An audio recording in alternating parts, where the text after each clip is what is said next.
The suburb of Seaford is about 35 minutes from Melbourne. It was a place where in the old days people from Melbourne would travel to spend the day or the weekend by the beach because it was considered such a long way away. It's a beautiful spot, one of my favourite seaside suburbs in Melbourne. It still has that lovely seaside village feel, ice cream shops, fish and chip shops, but you've also got the benefit of being very close, relatively close to a CBD. The East Link, which was completed in recent times, has certainly brought that suburb closer to Melbourne. A lot of beach shacks still exist, and actually they're some of the best properties to target because they should have significantly high capital growth because there aren't that many of them, and basic economics tells us that if something is in limited supply, and even if demand levels stay the same, then price will go up.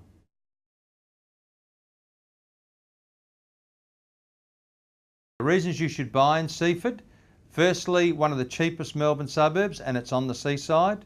Huge bonus there being on the seaside.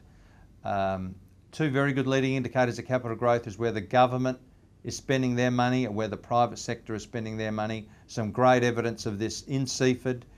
Firstly, the East Link, which I've already mentioned, that was a huge expenditure of state government and federal government money. Local government is also fixing up the shopping precinct in and around Seaford, so some excellent signs that government money is going there and private money in the form of new houses and townhouses being built. So developers and investors also have the confidence already in Seaford to go and buy and reap the benefits of capital growth. The state government has targeted Frankston, which is right next door to Seaford, for large expenditure of money, so Seaford should benefit from that ripple effect.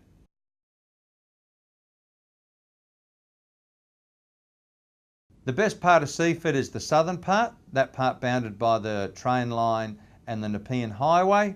It's also, by no mistake, close to the water as well, and that's where you get your highest capital growth.